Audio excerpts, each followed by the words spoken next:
Hi there. Welcome to Tech Talk Weekly. I'm Bob from Creation Station. This is our weekly show where we give you 3, 4, 5, as many topics as we can cram into a show and get you on your way in about 20 minutes. Creation Station at Broward.org comes right to us. If you have a story suggestion for something that's been in the news this week that you want us to cover. This week, I've got Miss Fedora again from South Regional Library. How are you feeling? Hello, I'm feeling good. I'm feeling chipper. Excellent. I like this. I know we get some really interesting, fun, cool stories. What's going on out there to wrap up summer? A lot of, college essay preparing, a lot of back to school supplies, uniforms, clothes. Yeah. All of the things that everybody has to do. And half of that stuff you can get at the library. You sign up for our Ready for College program, take all the courses, the SATs, if you haven't already done it, you got to come and get our grants and scholarships. We've got a great online program for you out there. Okay, let's talk about these first. Do you know Buc-ee's, by the way, Fedora? Buc-ee's? I feel like I've heard that name. It's kind of like a Wawa. It's kind of the same kind of thing. You know, they've got their cult following, the gas station, mart thing, everything all at once. Mm-hmm. Yeah, I've heard of it. So we've got some problems because down here in South Florida, we have laws about lighting, about how much light you can have, where the lights can be directed. They have to be certain colors. They have to be turned off at certain times. Georgia doesn't have that, unfortunately. So these nice little loggerhead turtles, as one of the species that builds nests there on the Georgia coast, because remember, Georgia does have a coastline right on the Atlantic, just off the Gulf Stream, and the turtles come up there, land, and go down. But they've built these tall masts on the masts for lighting on the highway for Buc-ee's, and the small little turtles think it's the moon and go towards that instead of out into the ocean. It's kind of hard, huh? Yeah. Why do you think that they don't pay attention to those sorts of things? The people putting out the lights? Yeah, putting up those lights. Why don't they think about doing those sorts of things and taking care of it? I feel do you think it's just that we're down here better? We're not better, but do you think we're just more used to it? I'd say we are more used to it. You know, some people don't realize the things they do or the things they put out for like the world, like their state, stuff like that. They don't realize that it can hurt animals. Like whatever new project they're building, they don't think about animals after that, like how it may affect the animals. And I'm not trying to be like dramatic, but I think they're just doing it for their own benefit. They don't really care. So that's why. I agree. No, that's not dramatic. I just think that's the truth. They just don't care. They're more interested in making their profits and doing their things instead of just doing something simple like put a shield on the ocean side of your light. You can still have all the light shining down, but if there's a shield on the one side, it doesn't look like a moon. It's just diffused light, and the turtles don't get confused. Exactly. Now, I got another animal story for you. Bunnies. But no bunnies were harmed in this. Did you catch this one? Isn't this? Oh, okay. So we have this problem with Burmese pythons here in South Florida, actually throughout all of Florida now. They've migrated all the way north up into central and getting into northern Florida because they have no natural enemies here. Alligators kind of compete at the same level with them. So what they've done is they've built these robot bunny rabbits. And the key trick to these is, I know you and I would be looking at this saying, okay, it kind of looks like a rabbit. It doesn't really, and I'd want to see it moving around and jumping to see if it really was a rabbit. But what the trick to this whole thing is they've got a little heat emitter inside that puts out the same exact temperature as a real rabbit does. And so the pythons don't understand it's not real until it's too late. And they've wrapped themselves around it and are trying to digest it. And now they're stuck with a fake rabbit. The trappers can grab them because there's a sensor on the rabbit that lets them know, hey, somebody just grabbed our rabbit and stuff like that. So, Wow, that's very smart, actually. isn't it? I think it's a really cool idea, especially because, as the article talks about it, they used to put out several rabbits in like a cage in a pen, and they would only get 1, maybe 2 pythons a week. This thing's attracting them more because they can put them out closer to the water because you're not worrying about them disappearing. You're not trying to be cruel and having the rabbits eaten. So it's a really nice, fake Bugs Bunny trick to lure those pythons in. Yeah. I like it. I was like, this is kind of cool. I really like it. Now, it's just experimental. We don't know that it's going to work all the time. Maybe the pythons will get smarter. I hope not. I don't want to see smart pythons. Me neither. No, it's not. Have you done the virtual reality yet? No, not yet. Not with okay. So we've got it at a couple of the libraries. We don't have it there at South Regional yet, but it's coming there later on next year. Did you get a chance to peek at this one here? The story? I'd say I wasn't really Yeah. given that story. Yeah, I was okay. given. Nope, no worries about that. Don't worry about it. Because we got so many of them this week. It's crazy. When you think of VR, do you only think of games? I'd say, yeah. That's like what VR is associated to, even though it's not solely for games. Mm-hmm. Yeah. And that's my thing is I do so much with VR around the library system and showing off people. I just had an augmented reality program, 2 of them yesterday, showing people how to do things and work with things, and not a game at all full edutainment, educational stuff, walking through a heart and those kinds of things. Meta put out new guidelines for all developers of all apps for the Meta Quest 3 and 3S, saying you should keep your VR sessions to 20 to 40 minutes. The previous apps that we used to use on the previous sets of headsets, the 2 big ones, international voyage to ISS for the International Space Station, and you would go up there and do things, and the average length of time for that experience was 75 hours.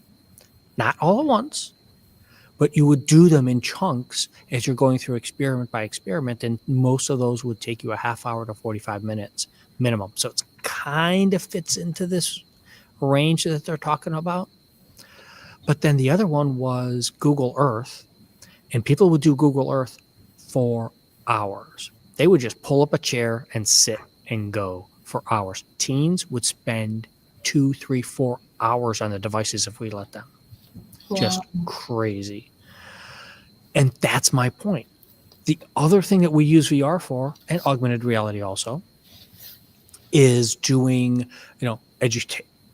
educational and studying things, anatomy lessons. Like I mentioned earlier, I was doing the heart and stuff. So when people over at Broward College were doing all these things in VR for studying anatomy, we had a whole section of VR over there at Broward College for the nursing students. They were spending hours in there. So this is the reason I put this in the lineup is I was like, wait, this is like pigeonholing VR into only games and telling developers don't work on things that we need to be able to continue and use these for a real purpose. I understand. Anybody who's about to email me, I understand gaming is a real purpose. Everybody should play games. Hey, if you've seen any of my stuff around there, I want people playing games. But I don't want people to be thinking like that's all VR is good for. Yeah. It has so much more purpose. Yeah, I know. Okay. Are you sick of hearing about AI yet, Fedora? Honestly, I haven't gotten to that point because everything about AI surprises me. So I'm just waiting till it, gets to like the advanced form and all of that.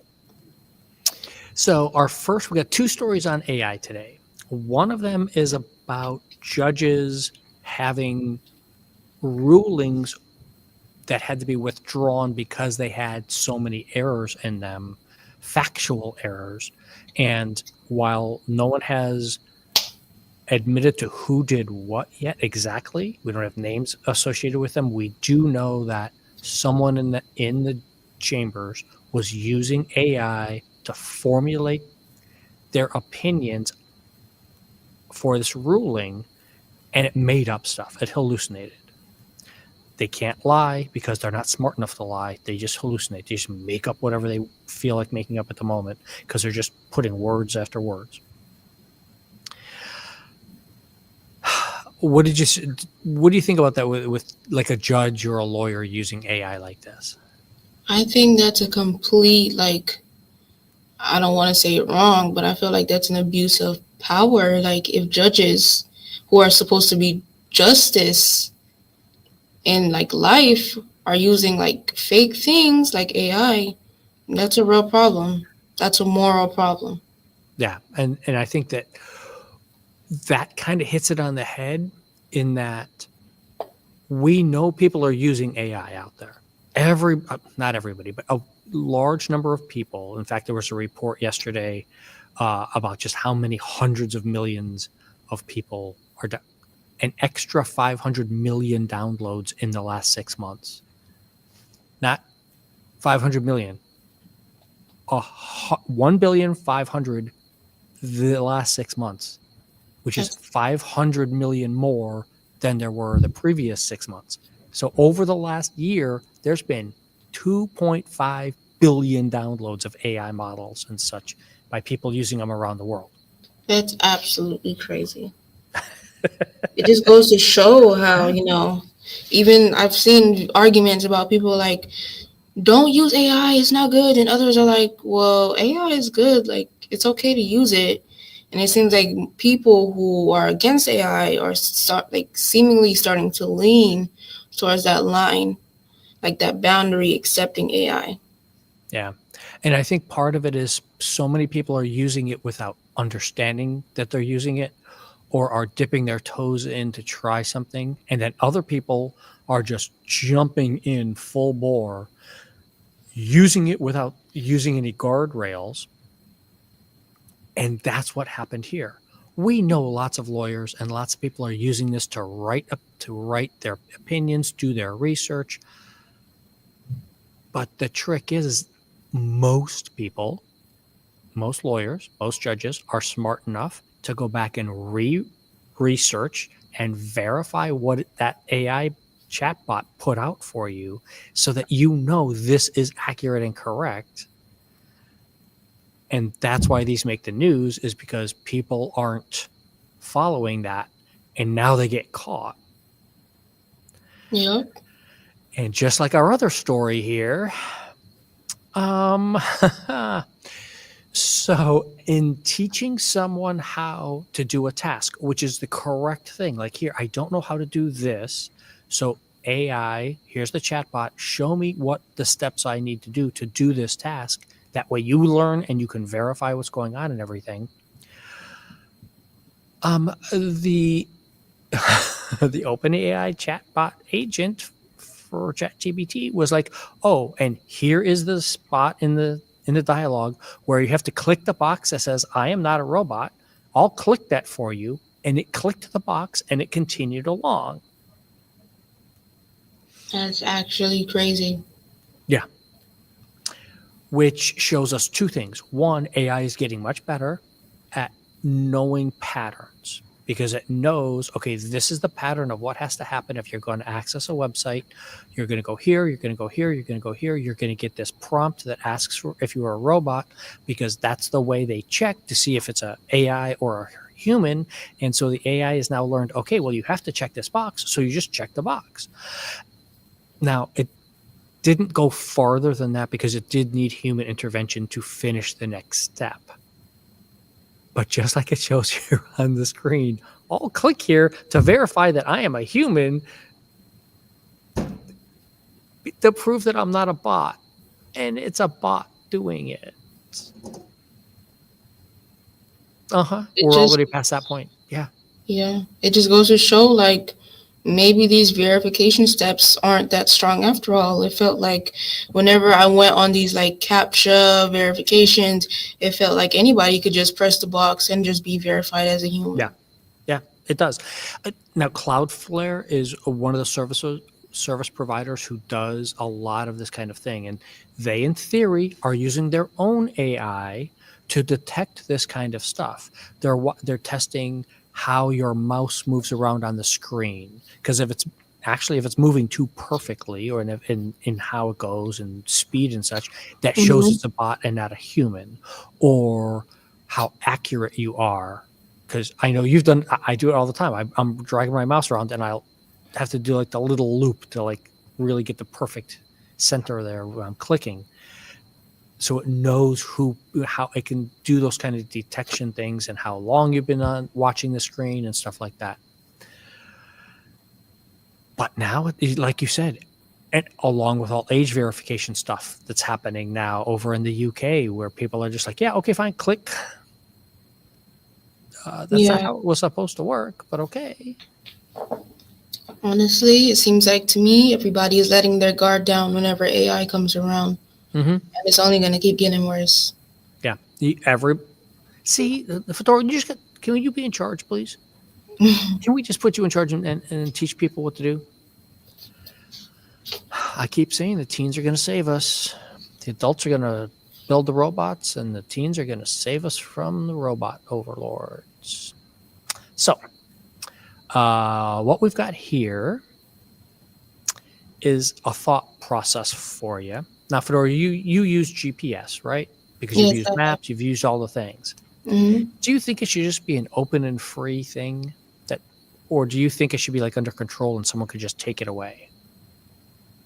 I feel like it should. Honestly, I'm kind of conflicted because I don't want it to be too strict because it's like a GPS. A GPS is needed to go where you want to go, and it shouldn't be so controlled by someone, but it shouldn't be free either. Like it should have, some guidelines. Who That's wouldn't be able to use it, do you think? people from foreign countries, I think. But what happens when you travel outside the United States and your phone stops working and it can't take you anywhere? True. It leaves you in a kind of like a pickle because Yeah. it's like if the US doesn't control this thing, then you're not going to have it. Yeah. And man, you are smart today. You're smart every day, but today you've got some really good points, because that's exactly it. People around the world outside of the United States are more aware of this, but people do tend to forget GPS is an American thing. The United States government put it up there. The American government is the one that operates it and keeps it running. There's agreements with the European Union, with China, with multiple other countries to allow them to have access to GPS signals to varying degrees. We in the United States get a slightly better quality signal because they allow our devices to have that better signal for tracking, both so they can track, but we could do mapping. Other places in the world, the signal is much less strong, or it's more restricted, like you were saying, so that a country can't use GPS so tightly to get really close down like we can for our tracking and stuff like that. The European Union, China, other places are trying to put up satellites to do their own GPS. We have a bonus article about that. But yeah, it's kind of one of those things. Like, if they just shut it off, like TikTok. You're on TikTok? Yes. So the When GPS is just like TikTok. If when they sorry to Yeah. interrupt, but No. when they attempted to ban TikTok, literally Yeah. everyone went crazy. Yeah, Imagine how that's going to go for GPS where people need to go where they need to go. exactly. Oh, by the way, TikTok might be going away still. We don't know Yeah. yet. They haven't made up their mind. But see, you got it right there. Yeah. What would it be like to take away GPS like they took away TikTok from you? People get really angry. Mm-hmm. They So riot. They do all types of it'll be a things. crazy mess. And we're going to leave people with a bonus link in the chat. We're not going to get to talk about it, but adding more satellites is not the answer because Starlink is messing up everything up there. They went through 76 million pictures of space from our ground-based telescopes, and Starlink is messing up all of them, even where there's not even supposed to be satellites, because they're drifting around and doing stuff. Okay, breathe, Fedora. We made it through. We got it good. An excellent show again with you. Thank you so much for being here. You're welcome. School starts in 2 weeks, huh? Yep. Not Monday, but the next Monday here in Florida. School picks up early. Good luck to all of you that are about to go hit that. And if there is someone you want to see featured on the show or another library that you want to see featured after this, because in 2 weeks we're going to go back to our regular librarians, Creation Station at broward.org comes right to us. Y'all have a great week.